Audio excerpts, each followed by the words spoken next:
Hello, dear students. My name is Bankeswar Panikai.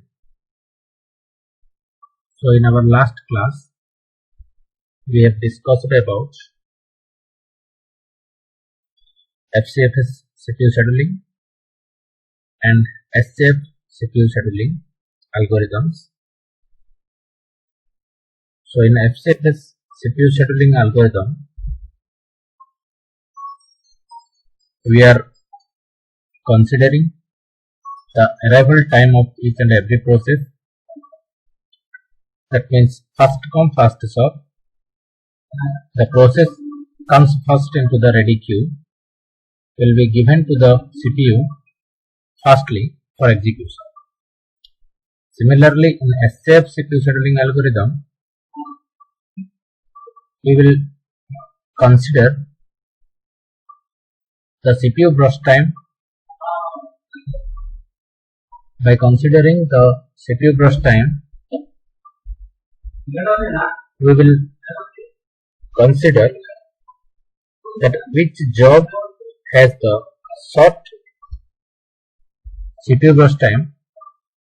That process will given to the CPU for execution. So today we are going to discuss another scheduling algorithm, that is your priority CPU scheduling algorithm. So,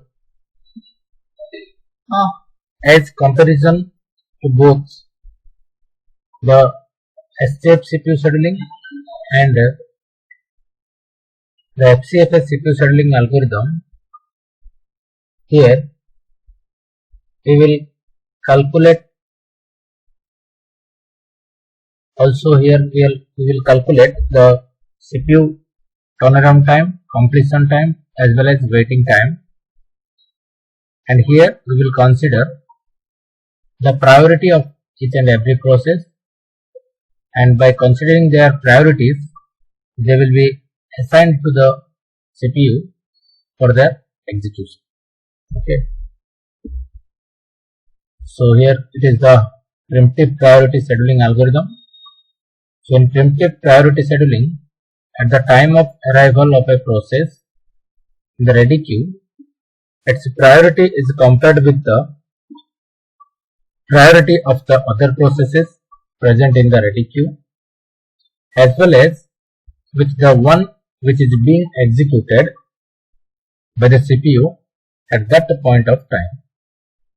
So the one with the highest priority among all the available processes will be given the CPU next.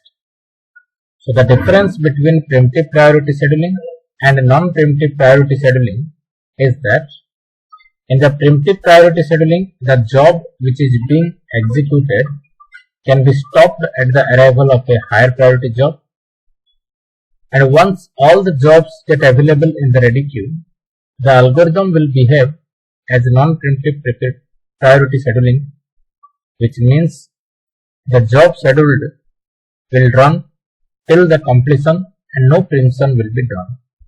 Okay. So here is the example.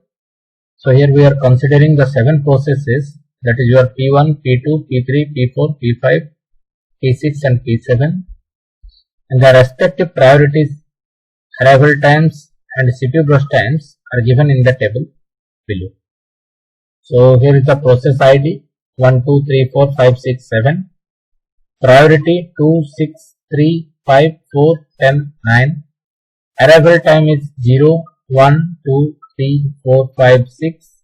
And CPU burst time is 1, 7, 3, 6, 5, 15, 8.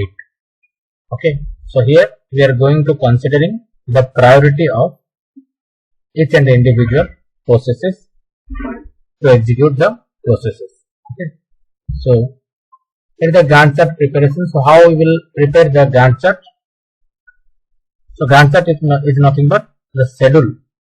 So before going to execute, we will prepare first the schedule, and for the schedule we will give one after another job to the CPU for execution. Okay. So at time 0, P1 arrives with the burst time of 1 unit and the priority is 2. Okay. Since no other processes is available, hence this will be scheduled till next job arrives or its completion, whichever is lesser. That means, so first P1 arrives at the time of 0 and its burst time is 1. That means it will execute up to 1 millisecond, from 0 to 1 millisecond, and its priority is 2. Okay. So, but it is arrived first in the queue. That's why we will consider our first process in the Gantt chart in the first position. Okay, as shown in the figure here, P1, and it will be executed from 0 millisecond to 1 millisecond. So after that, at the time 1, P2 arrives and P1 completed its execution and no other process is available at this time, as the operating system has to schedule it regardless of the priority assigned to it. So next we will consider the P2, that is your P2 which is arrived at the time of 1 millisecond. That means after the P1 we will execute the P2. Okay. So how much time it will take for execution? 7 millisecond it will take to execute. Okay. So we have the Gantt chart. So first P1 is executed from 0 to 1 and next P2 is also executed from 1 to 2 milliseconds. Okay. So rest, how many milliseconds are left? 6 millisecond execution will be left after the P2 is getting loaded. Okay. So next is, so the next process P3 arrives at time unit 2 and the priority of P3 is higher to P2. Okay. Hence the execution of P2 will be stopped and P3 will be scheduled on the CPU. So because of after completion of 1 millisecond of P2, the next highest priority job will be arrived, that is your P3, in the time of 3 millisecond. That's why, 2 millisecond. That's why we will considering the P3 and stops the P2's execution after completion of 1 millisecond. We will stop the P2's execution and we will consider the P3 to execute or schedule in the Gantt chart. Okay. So P3 will be executed from 2 to 5 milliseconds. That means it will execute at 3 milliseconds. Okay. So let's consider here is the 3 priorities 3 of a process P3. Okay. That's why it will execute how many times, how much times? 3 milliseconds it will execute, and then it will execute at 3 milliseconds, that is 2 to 5 milliseconds. Okay. So next we will consider, so during the execution of P3, 3 more processes P4, P5 and P6 becomes available. Since all these 3 have the priority lower to the process in execution, so priority scheduling cannot preempt the processes. Okay. That means P3 will complete its execution and then P5 will be scheduled with the priority highest among the available processes. Okay. That means after the P3 we will consider the P5 and it will execute 5 to 10 milliseconds. That means its execution will be completed in 5 milliseconds. Okay. So next is, in the meanwhile, the execution of P5, all the processes got available in the ready queue. At this point, the algorithm will start behaving as a non-preemptive priority scheduling. Hence now, once all the processes get available in the ready queue, the operating system just look the process with the highest priority and execute that process till completion. In the case, P4 will be scheduled and will be executed till the completion. That means P4 has the highest priority among all the processes that are came into the ready queue. That's why P4 will be gets loaded into the Gantt chart and it will be executed up to 10 to 16 milliseconds. That means 6 milliseconds it will be executes. Okay.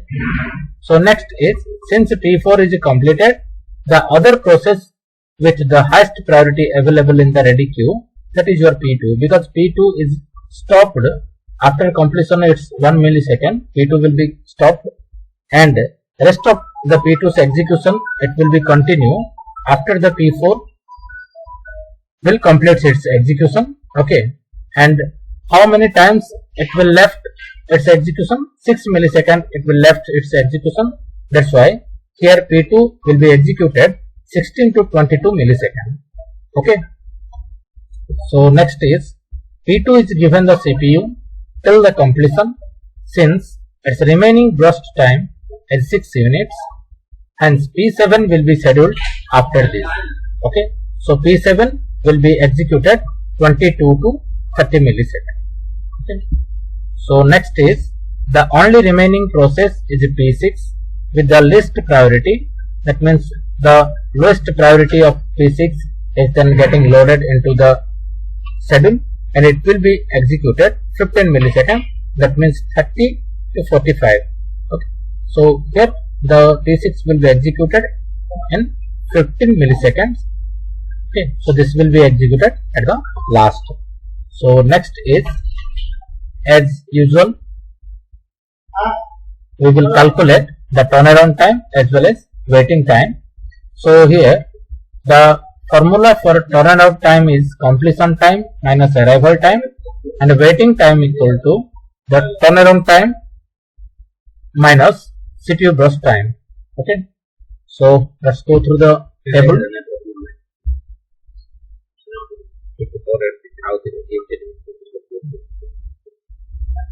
So here process ID, that is given P1, P2, P3, P4, P5, P6 and P7, and the priorities are given 2, 6, 3, 5, 4, 10 and 9. So arrival time is 0, 1, 2, 3, 4, 5 and 6. The CPU burst time is 1, 7, 3, 6, 5, 15, 8.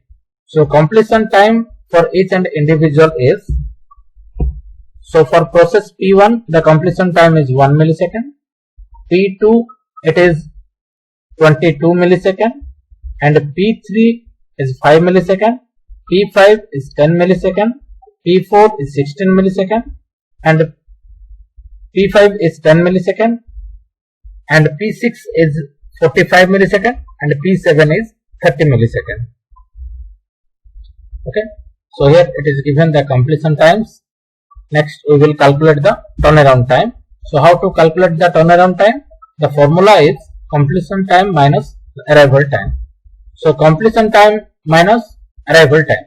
So here the process P1's completion time is 1 and arrival time is 0. So 1 minus 0, that is your 1. Next for process P2, 22 minus 1, that is your 21. Next 5 minus 2, that is your 3. And 16 minus 3, that is 13. 10 minus 4, that is 6. And 45 minus 5, 40. 30 minus 6, that is your 24. Okay. So here it comes your turnaround time. And after the turnaround time came, we will calculate the waiting time. So what is the formula for waiting time? Turnaround time minus CPU burst time. Okay. So the turnaround time for process P1 is 1 and burst time is 1. That means 1 minus 1 is 0. Next for process P2, 21 minus 7, that is your 14. And for process P3, 3 minus 3, that is your 0. And for process P4, 13 minus 6, that is your 7. And for process P5, that is 6 minus 5, that is 1. Process P6, 40 minus 15, that is 25. And for process P7, that is your 24 minus 8, that is your 16. So after completion of turnaround time and waiting time, we will calculate the average waiting time and average turnaround time. That is your formula for average waiting time is 0 plus 14 plus 0 plus 7 plus 1 plus 25 plus 16, that is your 63 divided by 7, that means that is 9 units, and the average turnaround time equal to 1 plus 21 plus 3 plus 13 plus 6 plus 40 plus 24 divided by 7, that is your 108 divided by 7. So here it comes your average waiting time and also average turnaround time. Okay, so this is all about your priority CPU scheduling algorithm. Go through it carefully, and if you have any doubts, then you can ask me. Okay, thank you.